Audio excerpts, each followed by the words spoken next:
Hello everyone, this is Hakaym and welcome back to some more World of Warships, and today I'm off presenting a replay from one of my clanmates, Lord Ethlon, and he is currently residing in the Missouri, joined with Ski in the Baltimore. They are playing on Northern Lights, playing Domination.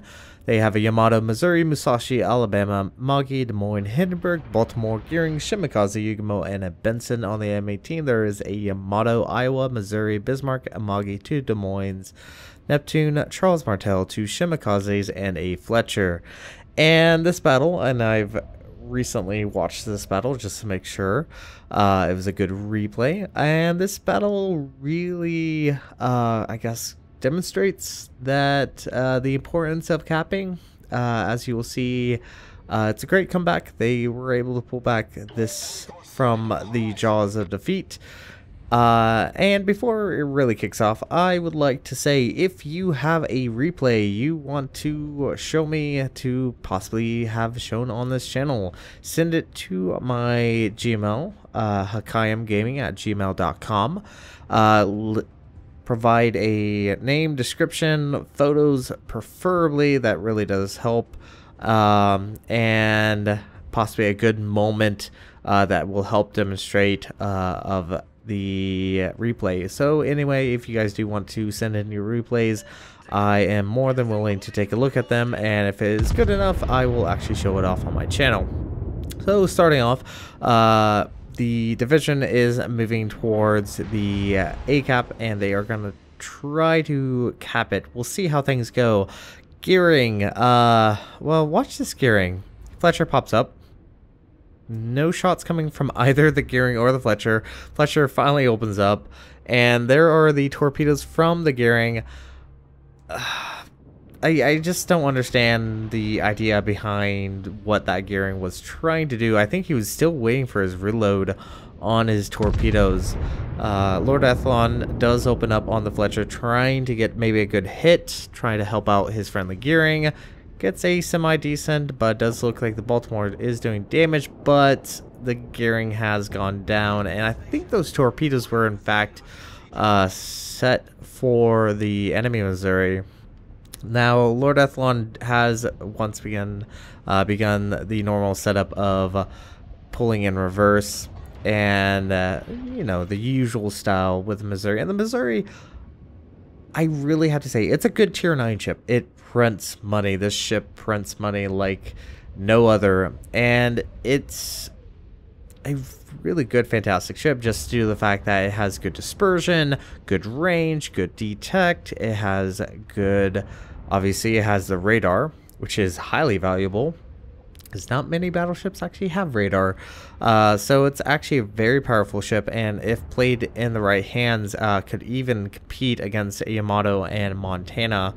But we'll see. Now, this shot, I think, probably would have been better had he held, because it does look like the enemy Missouri is starting to turn broadside, which obviously is not the most intelligent idea. Does look like Lord Ethlon does open up with his radar, but let's see. Now, the angle isn't the greatest. Probably should hold on the shot just a little bit more, maybe get a little bit more broadside, but you can see that he does wait a little bit longer just to get more of a broadside. Gets a good hit on that Missouri, does about 18,000 points of damage, doesn't get a Citadel, but does good penetrating shots on him, and is whittling this Missouri down. Now, I find it somewhat absurd. For the whatever reason, I usually don't think of USN battleships having secondaries. It just never really pops in my mind. But it's just maybe an odd concept for me, because Yamato and the Kurfürst, you know, they actually have a lot of secondaries, and you could do secondary builds on them. But for whatever reason, I can't really picture USN secondary builds. That would be a very odd concept. But anyway, how is the team doing? Well, at the moment, the team does have C, but is currently being capped out by enemy battleship, and the friendly cruiser on the eastern side of the map is currently trying to take on a battleship and a destroyer, while we have a Alabama all the way up north. Like, that's like the worst position. He's not really able to really assist anyone. Hindenburg does go down to the enemy Des Moines. So they have just lost their one of their tier 10 cruisers, which is not particularly what you want to see. But it does look like the enemy team is starting to cap out. They currently own both A and D and will probably take C and B as well. So things aren't looking so hot. Now Lord Athlon is reversing. He's probably going to try to push towards C. He does know that there is a enemy Neptune, as well as at least a destroyer, more than likely, was spotted just recently. But that Charles Martel is kind of anchored down, which is interesting because, granted, the Charles Martel does have good range. I don't know, I usually play my French cruisers more as a mobile ship able to move around, and the friendly team has just lost their Amagi, selling broadside to a Yamato. So yeah, things aren't the greatest right now. Neptune has taken actually quite a substantial hit, was left very low on health, and look at this shot. I'm just rather amused. Des Moines is behind the island, is starting to turn in. Last known location, he does open up. Let's see if these shells meet their mark. There we go. One shell, that's it. Gets a Citadel on that Des Moines. Gotta love it. Just that randomness of RNG where you just get a random shell that actually lands in a superstructure. Now this, I can't believe this is actually happening. Lord Athlon is selling broadside to a enemy Yamato. Yamato is currently reversing, and fortunately for Lord Athlon, he is actually gonna get away with this pretty unscathed. Rather bit surprising, just due to the fact that the friendly Yamato is currently selling broadside, and of course selling broadside Yamato is a much more valuable target. Does look like the enemy Yamato opened up, does miss Lord Athlon, which is actually really nice to see. And now that turn has committed him towards pushing in, and this is extremely dangerous because keep in mind that there is a destroyer, there's Des Moines and a Neptune, I believe, still in B. But here's another thing. Look at the points. Friendly team has 224 points, and the enemy team is sitting at 678. And not until just recently, friendly team did not have any of the caps. Now Charles Martel, this poor sod, he is, well, you don't sell broadside to a battleship because, yeah, that's gotta hurt. Fortunately, he doesn't get the kill, but he does bring that Charles Martel very low on health, and things are looking pretty bad. The friendly team is down to 119 points. And now Lord Athlon is going to have to make a play, because if he does not, they are going to lose one way or another, because the enemy team have only lost one ship. The friendly team have lost 5, and currently they are capping the A and C cap, so they should get some points back.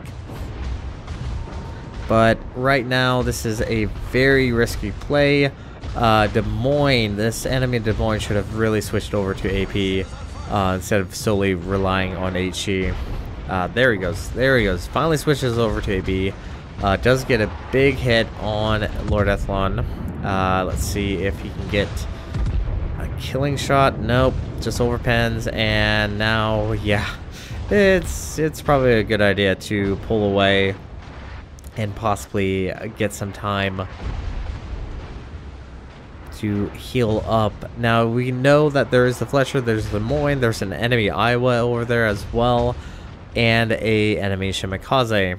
But there's also Bismarck pushing in from the east, and things aren't looking so hot. He is currently technically almost nearly surrounded by the entire enemy team. Now he does switch his attention over to the enemy Shimikaze. Smart move. Besides the fact that it's almost the only real major threat that you can see, does get the kill on the enemy Shimikaze. That has brought the enemy team back into a more acceptable difference between the friendly team and themselves. And while that was all happening, friendly team does get a few major kills, and this Fletcher is just I don't understand why he's continually firing the way he is. Does get a hit on the Fletcher, but the Fletcher's still alive, and unfortunately Lord Athlon does have to wait additional 12 seconds, and now he's currently being focused on by the Bismarck as well as the enemy cruiser, the Des Moines over there. So things are a little bit tight right now. Let's see, kill off this Fletcher, that would be extremely beneficial. There we go. That has now brought them a little bit closer to the enemy team's points, and now he can get behind this island and rep that fire, as well as possibly get some heals off, and he is extraordinarily low in health. Bismarck is now pushing in. Des Moines is currently capping C, and they are still 400 points down.